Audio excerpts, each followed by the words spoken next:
بلغنا رسوله النبي الأمين الأمي الكريم۔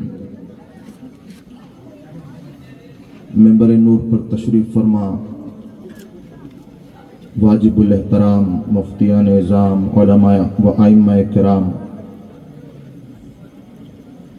مکرم ثنا خانان مصطفیٰ، اور اس خوبصورت بزم ذکر اولیاء و ذکر غوث اعظم میں دور و نزدیک سے حاضر ہو کر اپنے دامن کو نور و رحمت سے پر کرنے والی سنی عوام، اور گوشے میں بیٹھ کر نہایت عقیدت سے سننے والی خواتین اسلام، السلام علیکم ورحمۃ اللہ تعالی وبرکاتہ۔ وعلیکم السلام ورحمۃ اللہ تعالی وبرکاتہ۔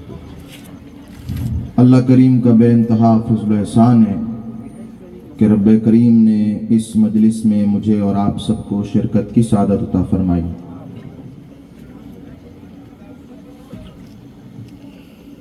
کافی دیر سے آپ حضرات اس مجلس میں حاضر ہیں، الحمدللہ میں بھی حاضر ہوں، اور مختلف جہاد سے نظم کی صورت میں اور نثر کی صورت میں ہم اللہ کے رسول اور اللہ کے محبوبوں کا ذکر سن رہے ہیں۔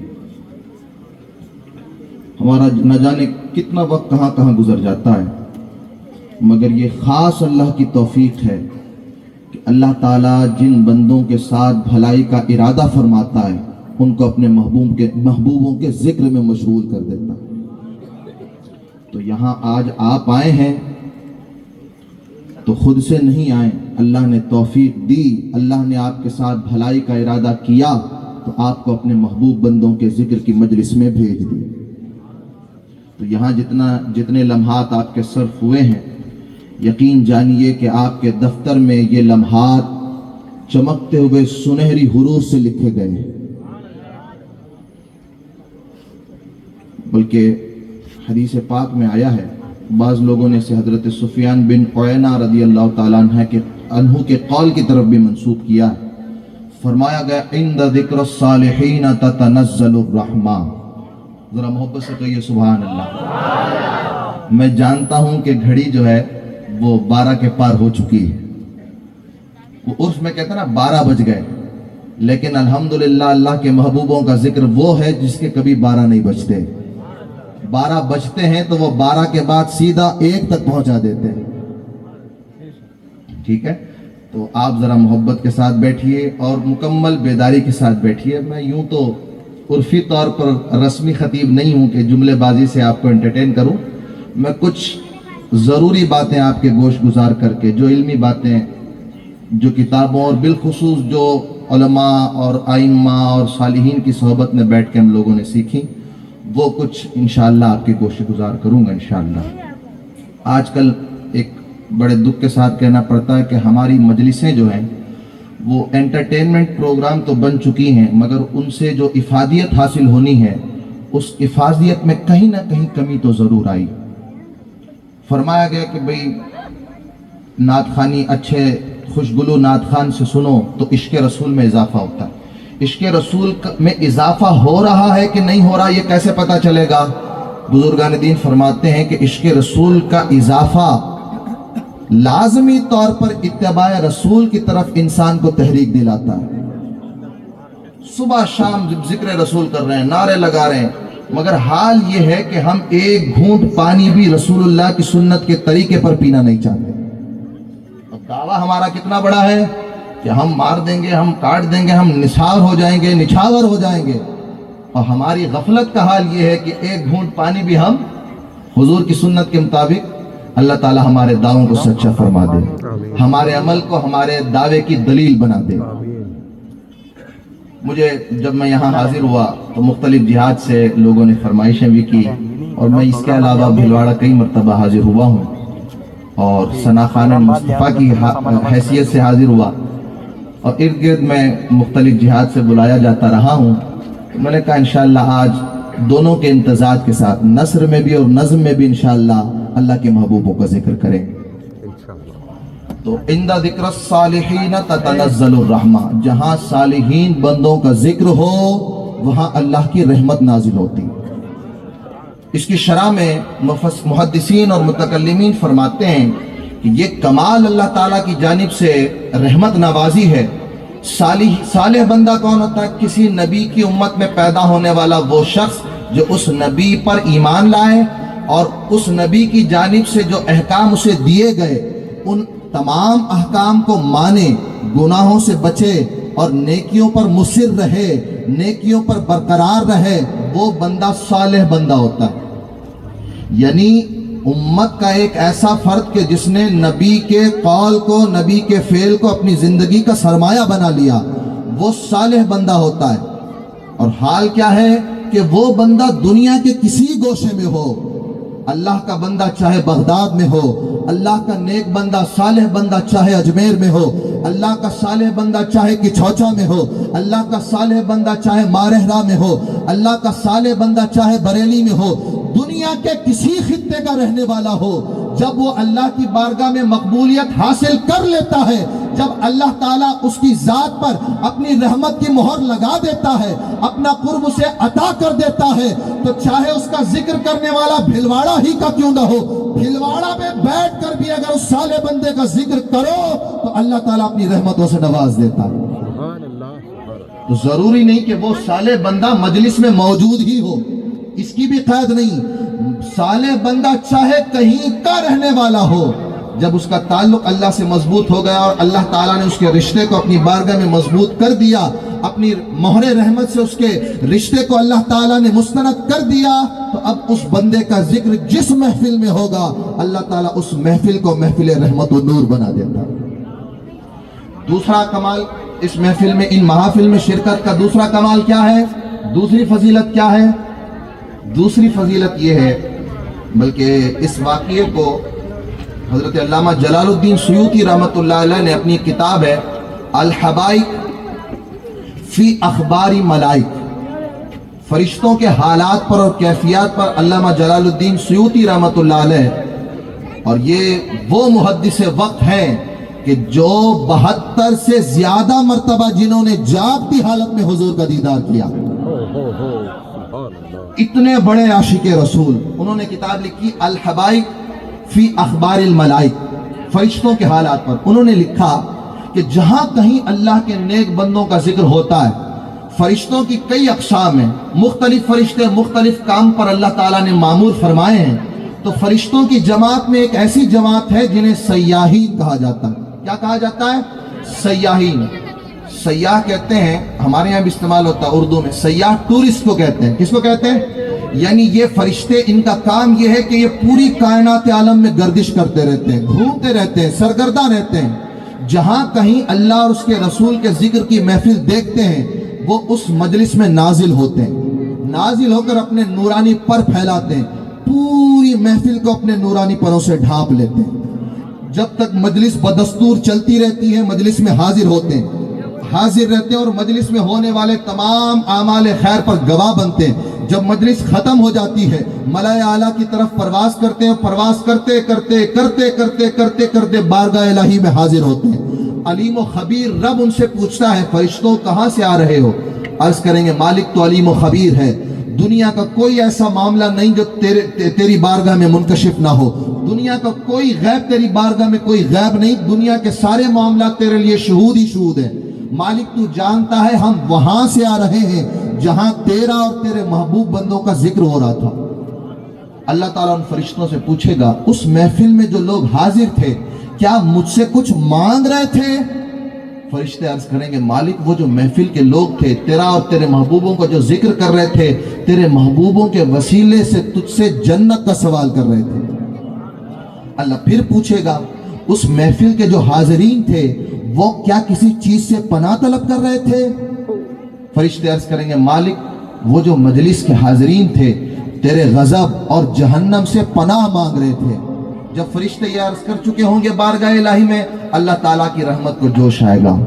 اللہ تعالیٰ فرمائے گا، اے فرشتوں تم گواہ رہو، جس مجلس سے تم اٹھ کر میری بارگاہ میں حاضر ہوئے ہو اور جن کے ذکر کرنے پر میری بارگاہ میں گواہی دے رہے ہو، تم گواہ رہو، جتنے اس مجلس میں حاضر تھے سب کو جنت کا داخلہ دے دیا اور جہنم سے آزاد کر دیا۔ اللہ اکبر، سبحان اللہ، اللہ اکبر۔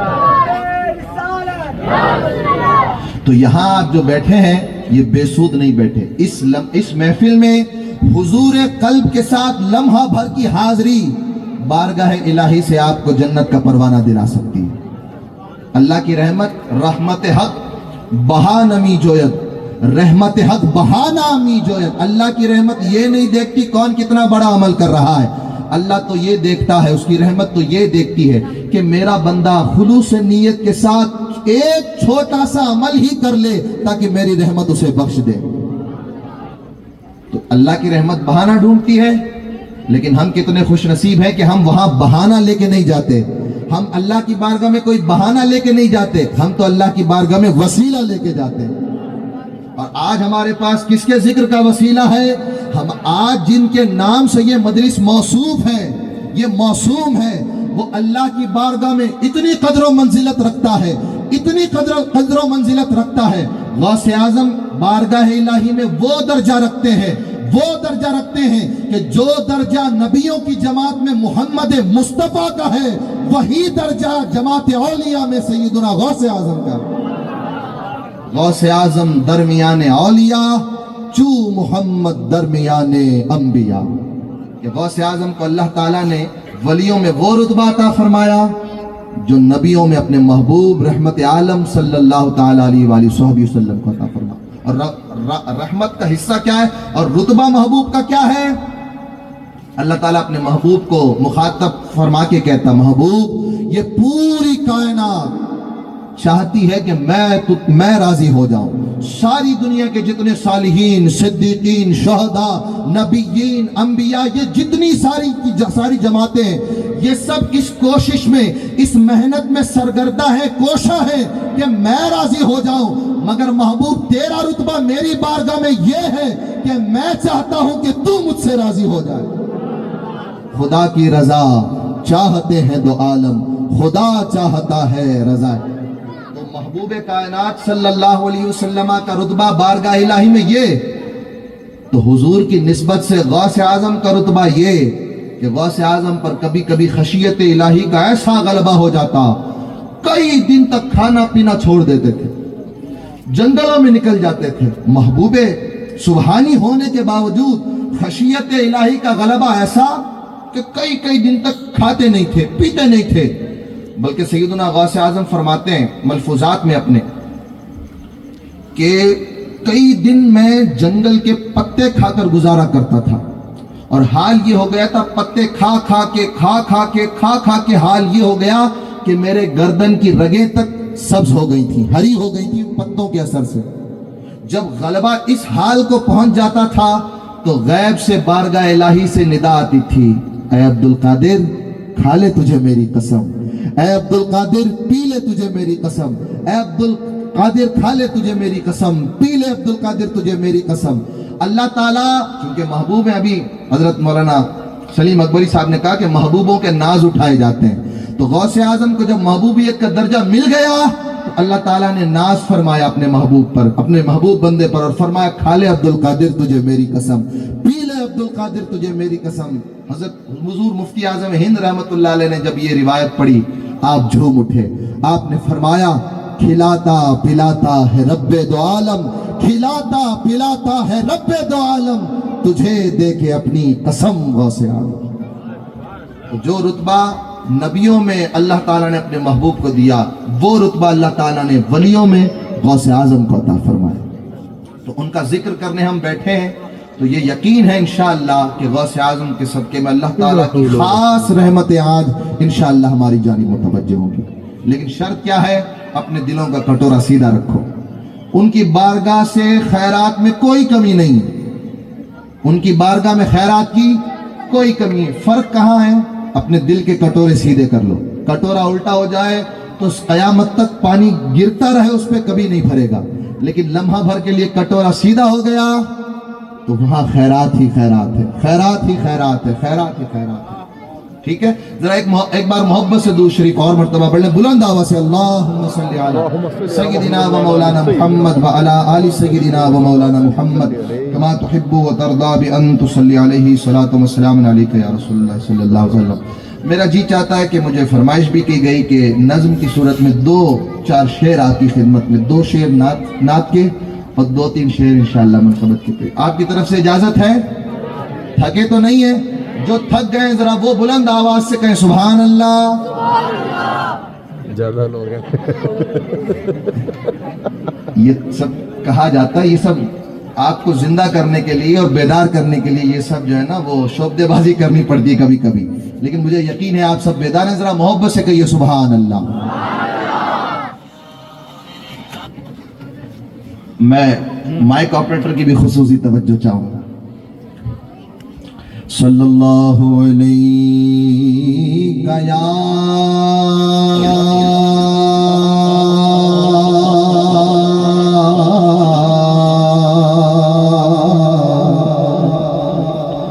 رسول اللہ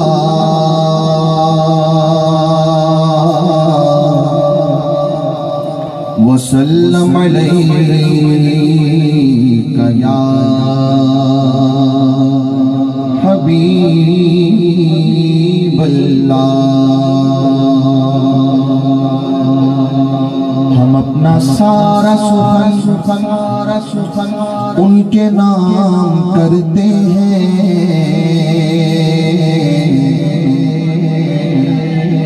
ہم اپنا سارا سخن ان کے نام کرتے ہیں، وہ جن کو دیکھ کے پتھر سلام کرتے۔ اتنی آواز آپ کی آنی چاہیے تھی، اتنی نہیں آئی، ذرا موقع سے کہو سبحان اللہ۔ ایک اور قطعہ میں آپ کو سناؤں۔ پوچھیں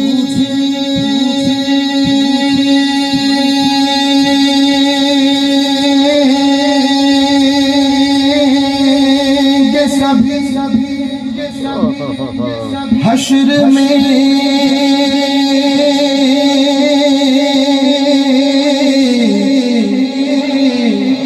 سرکار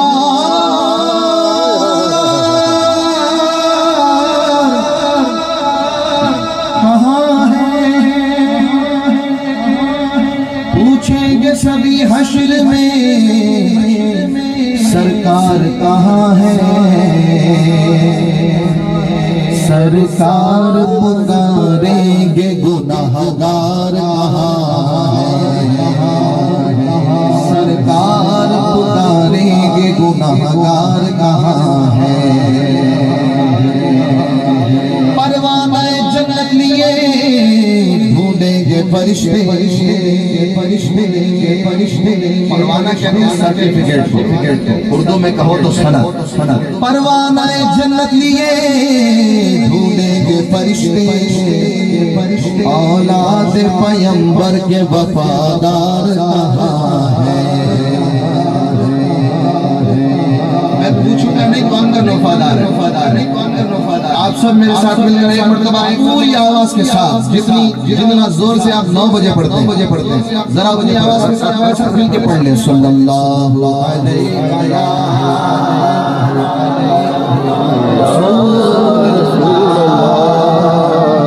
وسلم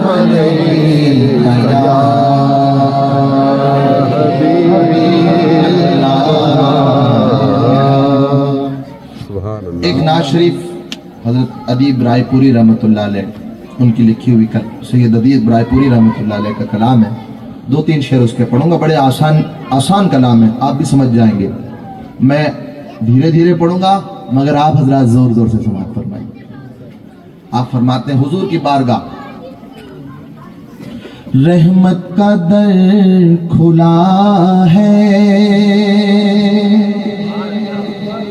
جو سننا چاہتا ہے ذرا زور سے کہے سبحان اللہ۔ رحمت کا در کھلا ہے،